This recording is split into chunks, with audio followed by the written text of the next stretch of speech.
Hey everybody, it's your host, Ayat Kamal. You may know me as 47 Smoke, and we're back with Sound and Play. So this episode, it's a special one. For one, just to remind y'all, we're in a sound segment. I know it's been a minute.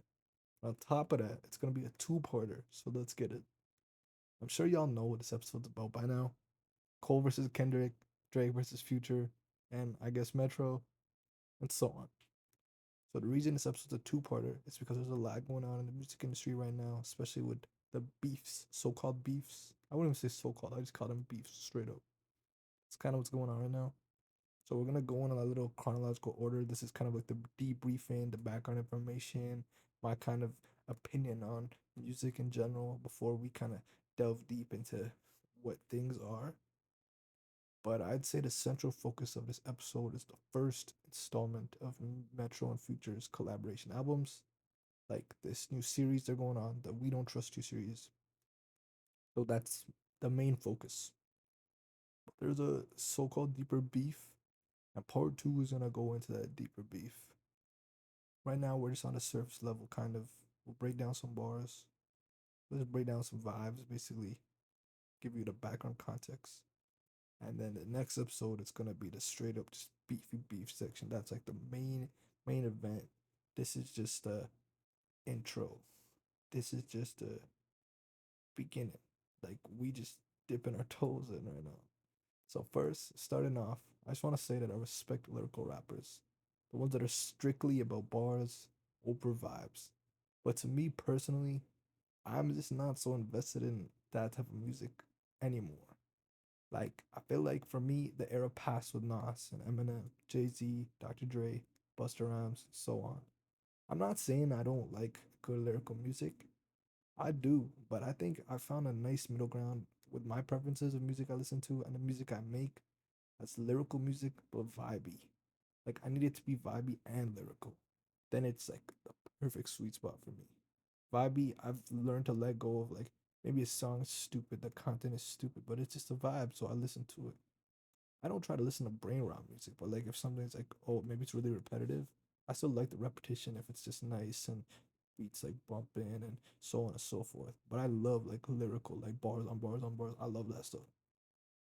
It's just I prefer old school stuff if I'm gonna refer to listening to that mostly.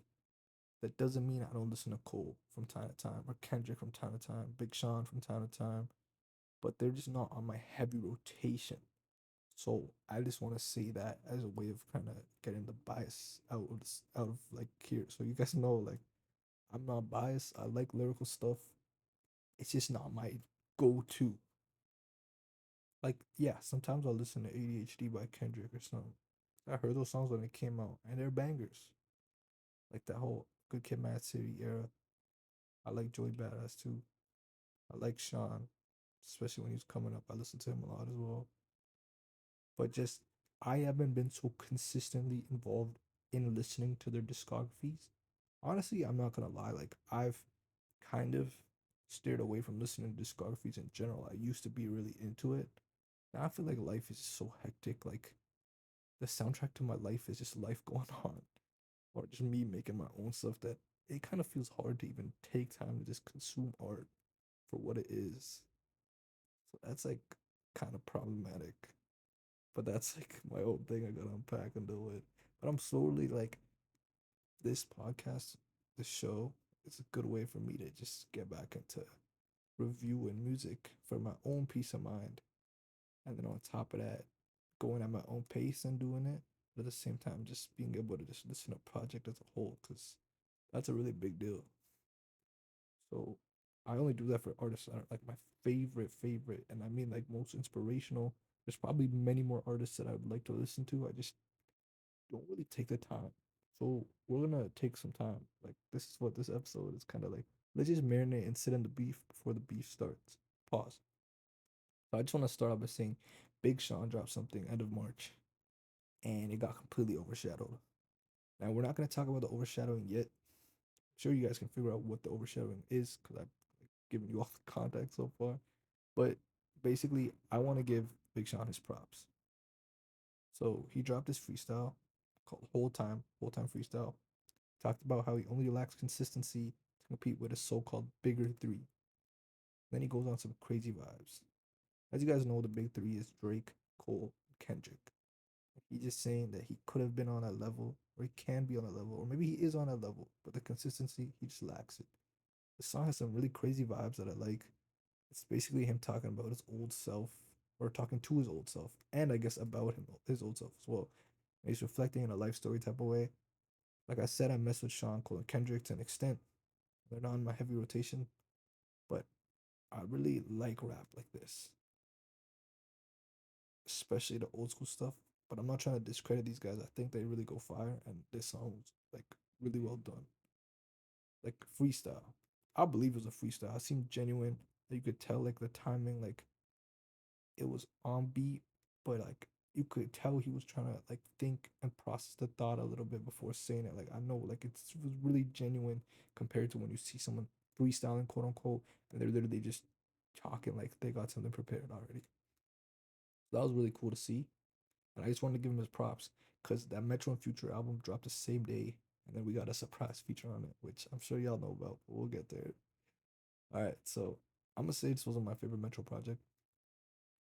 Heroes and Villains was all right too. I think it was more consistent when it came to bangers, but like even with it being more consistent to bangers, with more consistent bangers, I mean, I don't know if it's just because of nostalgia too, but I really like the Not All Heroes Wear Capes. That one is really like top tier. I think every song was amazing.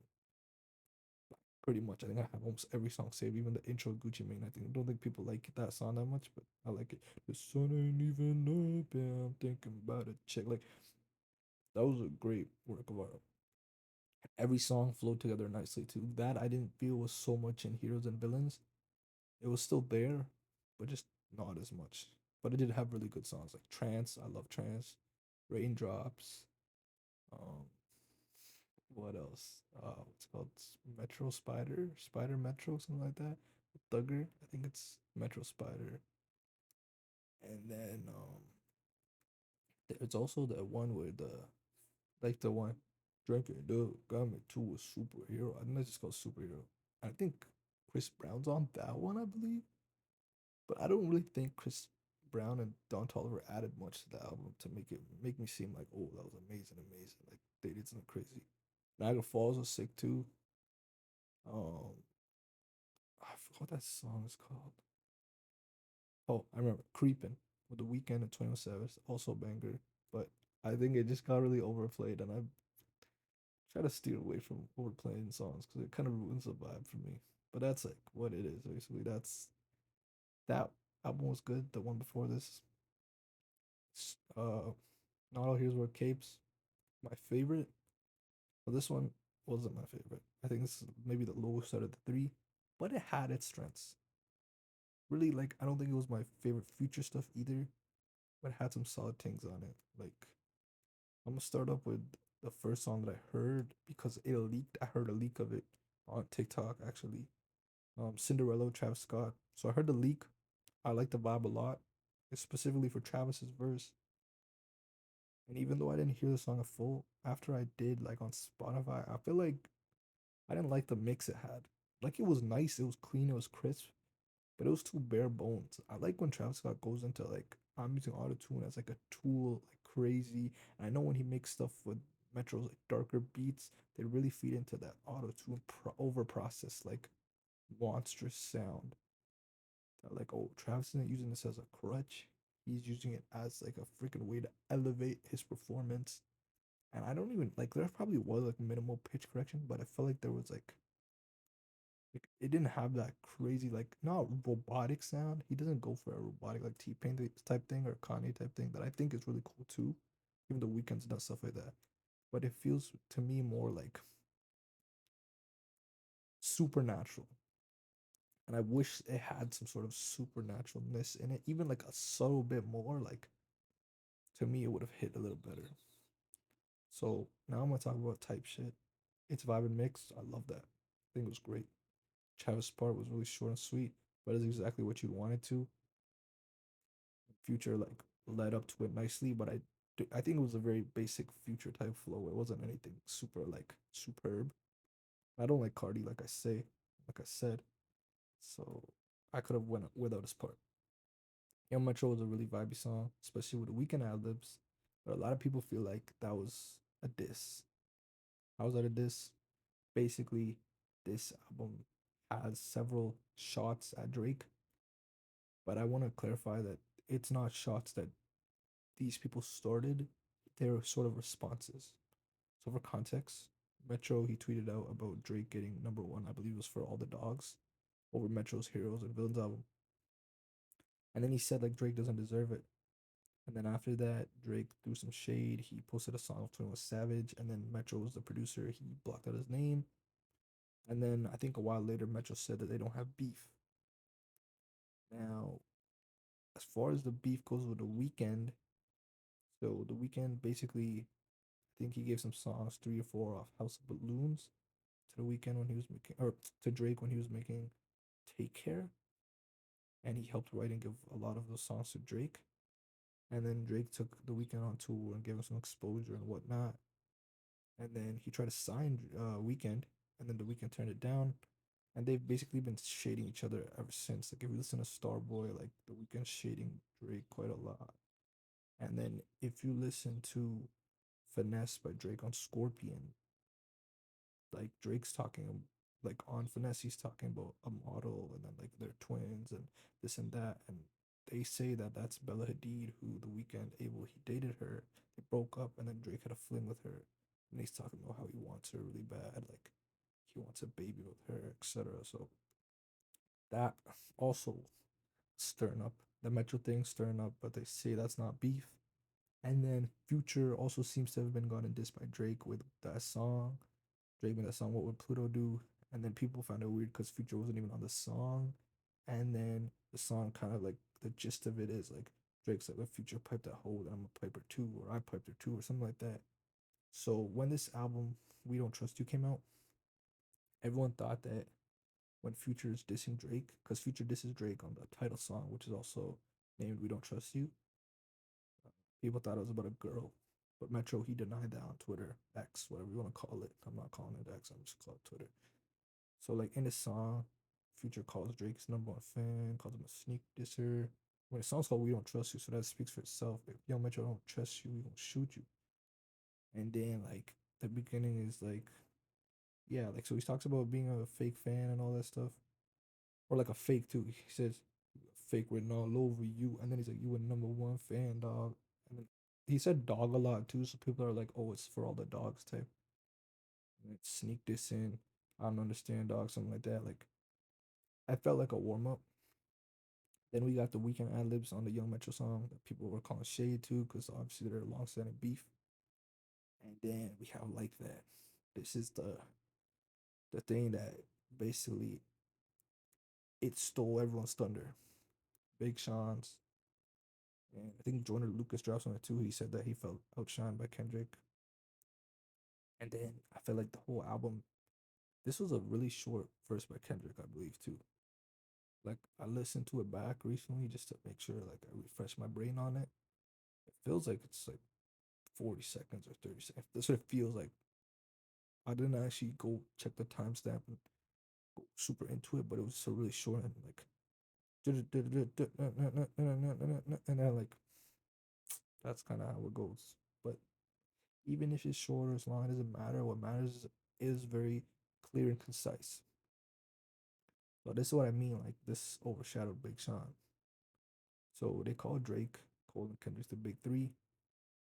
That's what people have been saying for years now. And first person shooter, the song by Drake, which J. Cole's on.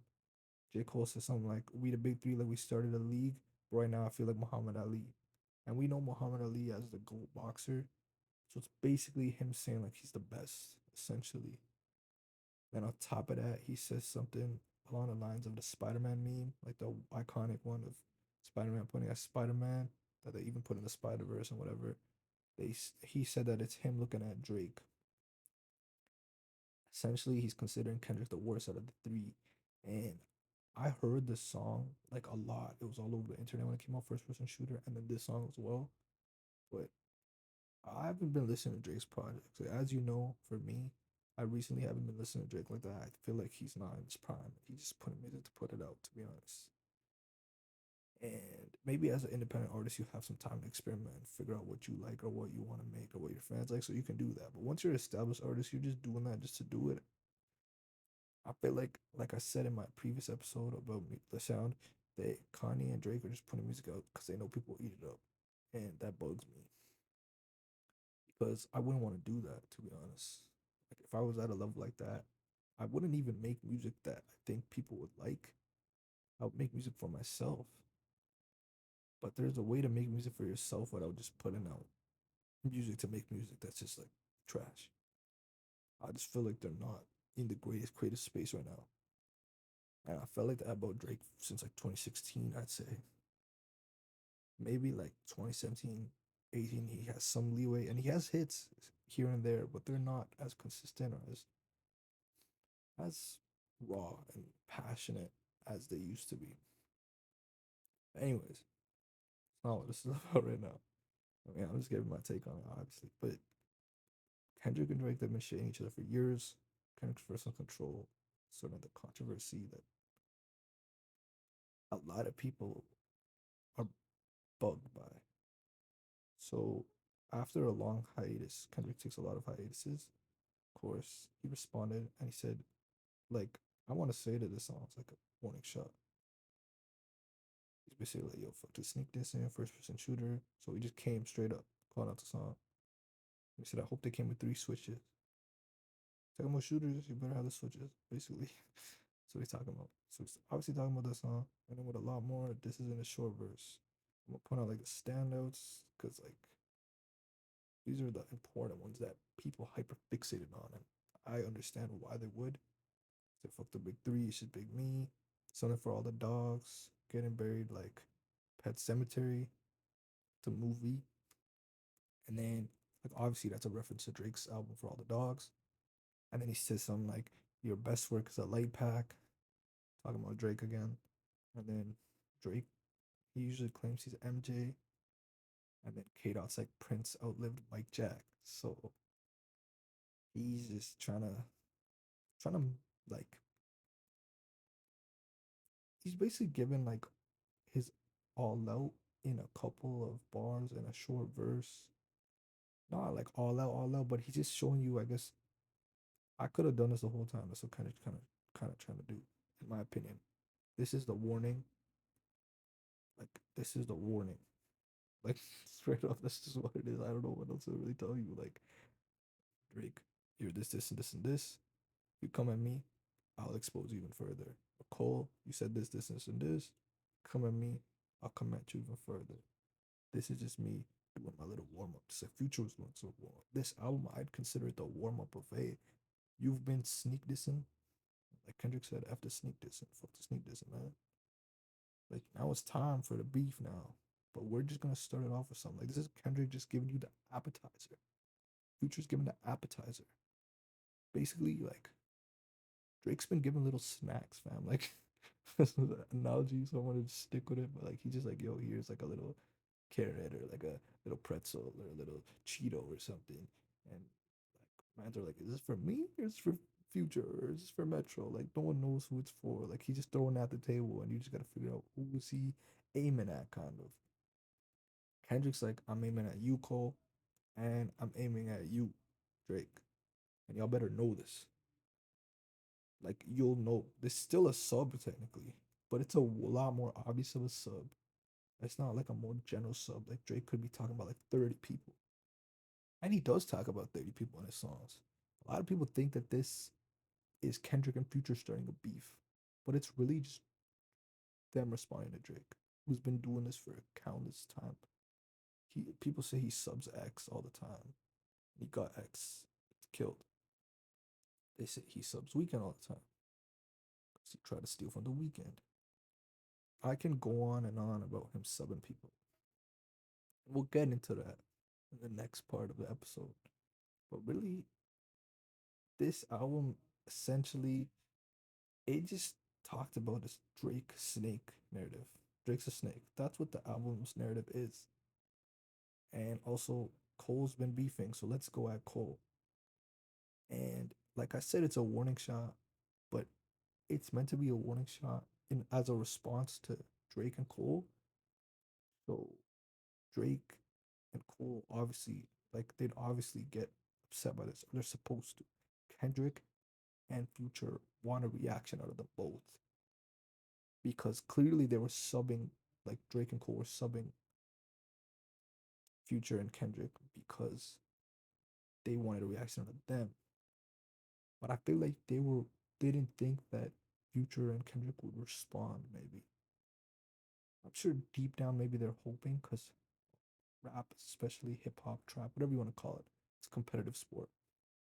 But at the same time, I'm sure Cole and Drake were happy living in their bubble. But now that I'm sure Kendrick and Future are fed up, they gave the response. Now it's anyone's game how this beef will go.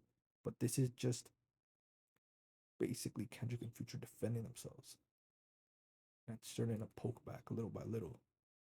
Now, if Cole and Drake are to respond, which they have, which we'll get into in the next part two, if they respond correctly, this could like blow out of like it wouldn't even blow out of proportion. It would just blow up and go crazy. The next episode's gonna be all about the responses. So, like I said, I don't think Pluto and Kendrick started this beef, like many fans are speculating. They're just responding to Drake and Cole's subs in a more open manner. They're coming at them. I know, like I said, it's anyone's game, but I would say the real beef. People are saying the real beef is Drake and Kendrick, and especially more so because of some stuff recently that J. Cole did that I'm gonna get into soon. But I think the real beef is Drake and Future banging it out, Cole and Kendrick. That should have been, and I think it should still be the real beef. But it's anyone's guess. It's anyone's game. The industry is weird and confusing. But that's what we got for now. Stay tuned because part two is gonna have the big juicy clash that I know we've all been waiting for, that climax that we've all been waiting for. So this is still just we're just scratching the surface. Even the next part, we're still gonna be scratching the surface until they get to this certain level where I'm sure if it gets to a certain deeper, crazier level, there will be no coming back from it. Like, you can't just apologize and fix it if the beef just goes. Like, bridges will be burned fully and fully if this beef gets out of hand, and it will. I'm sure. I'm very sure it will. So, anyways, thanks for listening. Thanks for watching. Stay tuned and stay blessed. Part two is coming very soon, so be ready for that. 47 out.